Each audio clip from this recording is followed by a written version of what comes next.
Assalamualaikum warahmatullahi wabarakatuh. Yang terhormat Miss Reni Apriani selaku dosen pengampu pada mata kuliah Language Classroom Management. Kenalkan, nama saya Muhtadin dengan NIM 435241015. Pada pertemuan ini kita akan membahas tentang identifying formal, informal, non-formal context in English language teaching such as school, course, and learning communities. Apa sih konteks pembelajaran?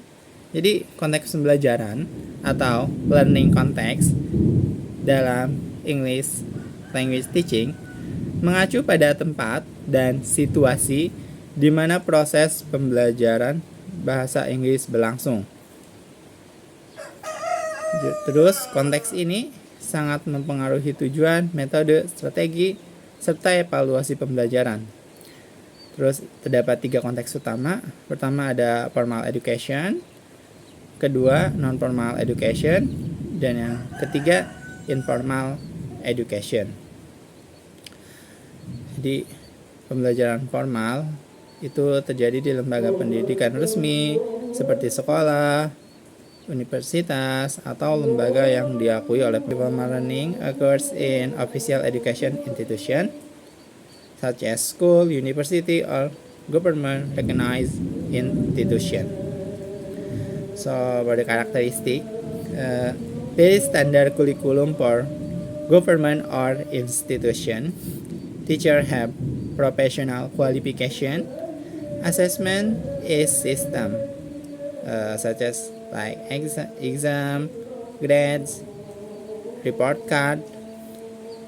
The learning schedule is structured. For the primary goal, develop academic skill, meet national standard, and certificate or diploma. Jadi untuk contoh situasinya itu seperti seorang guru bahasa Inggris yang mengajarkan present perfect tense di kelas 11 di SMA berdasarkan kurikulum nasional dan melakukan penilaian tertulis di akhir semester. Sedangkan untuk pembelajaran non formal, dia ini berlangsung di luar sistem sekolah formal, biasanya di lembaga atau program yang lebih fleksibel. So, non formal learning takes place outside the formal school system, usually in more flexible institution or characteristic non-formal learning. Learning time and duration are flexible, not always focused on academic grades. Material is tailored to the needs of the participant, usually aimed at improving practical skill. For example, in ELT, kursus bahasa Inggris di lembaga kayak seperti IL, LIY, English First, atau Kampung English Pare. Jadi tujuannya itu untuk meningkatkan keterampilan praktek seperti speaking, writing, listening untuk tujuan karir ataupun studi. Contoh situasinya itu seperti kayak seorang siswa yang mengikuti kursus speaking for job interview selama 6 minggu di lembaga kursus. Terus berbeda juga dengan pembelajaran informal. Jadi pembelajaran informal itu terjadi secara alami tanpa perencanaan formal, biasanya berdasarkan minat pribadi atau interaksi sosial. So, for informal learning occurs naturally without formal planning, usually based on personal interest or social interaction. So, the characteristic of informal learning: no formal curriculum structure or assessment occurs in everyday life, learning through experience, media, or communication, highly flexible and personalized.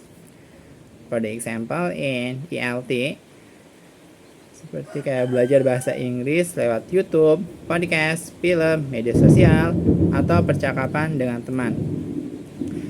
dan juga bisa mengikuti komunitas online kayak seperti English Speaking Club atau Discord English Practice.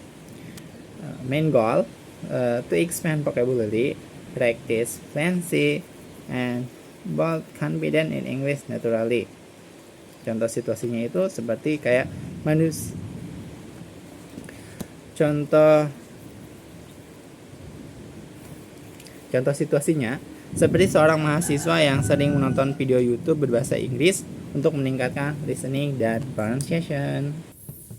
Lalu di sini ada tugas mahasiswa menulis esai 300 sampai 400 kata dengan topik bandingkan pengalaman belajar bahasa Inggris Anda di konteks formal, non-formal, dan informal. Konteks mana yang paling efektif? Konteks mana yang paling efektif menurut Anda? Jelaskan dengan alasannya. Pembelajaran bahasa Inggris saya terjadi dalam 3 konteks, formal, non-formal, dan informal. Di lingkungan formal, seperti perkuliahan, dan mata kuliah bahasa Inggris di kampus, pendekatannya terstruktur. Kayak kurikulumnya jelas, terus topiknya tersusun dari dasar hingga lanjutan, dan ada penilaian melalui tugas serta ujian. Jadi kelebihan konteks formal adalah fondasi tata bahasa yang kuat, kemampuan menulis akademik yang terlatih, serta sertifikasi atau nilai resmi sebagai bukti kompetensi.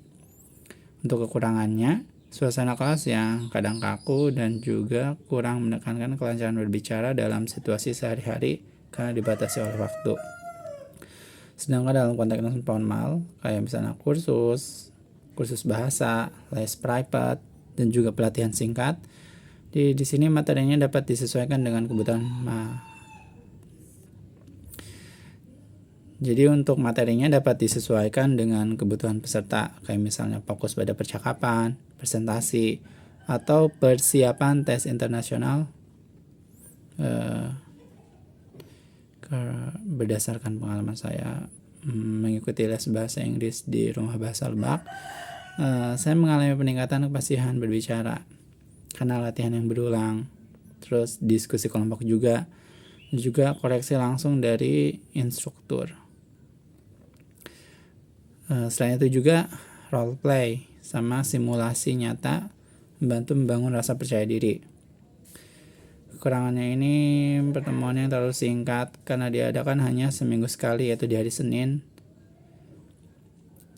Terus jadwal sekolah saya juga padat, jadi saya itu selalu telat saat mengikuti les.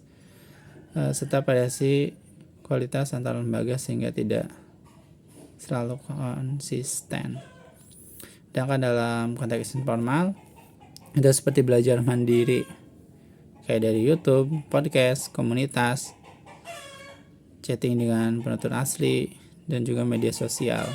Pembelajaran formal ini memberikan paparan luas terhadap aksen, idiom, slang, dan bahasa sehari-hari yang digunakan di kelas. Kontennya juga disesuaikan dengan minat, membuat proses belajar lebih menyenangkan dan berkelanjutan. Namun tanpa struktur dan umpan balik yang konsisten, terus mudah muncul kebiasaan keliru, dan juga sulit mengukur kemajuan secara objektif. Dari pengalaman saya sendiri, konteks yang paling efektif itu ya kombinasi dari ketiganya. Pembelajaran formal ya menyediakan landasan teori dan juga standar akademik. Terus non formal itu memperkuat keterampilan praktik melalui latihan intensif dan juga koreksi. Sedangkan di informal menambah kelancaran berbicara serta pemahaman budaya. Terus ketika saya menggabungkan dari perkuliahan, kursus, terus rutin ke konten native, perkembangan kemampuan bahasa Inggris saya menjadi lebih cepat, seimbang, dan tahan lama. Sebagai contoh konkret, kayak materi perkuliahan membantu tugas menulis ilmiah, terus kursus membantu percakapan, memperbaiki pengucapan, dan menonton film atau podcast memperkaya kosakata. Oleh karena itu, strategi pembelajaran beragam dan saling melengkapi merupakan pilihan. Oleh karena itu, strategi pembelajaran yang beragam dan saling melengkapi merupakan pilihan paling efektif bagi saya. Terima kasih. Assalamualaikum warahmatullahi wabarakatuh.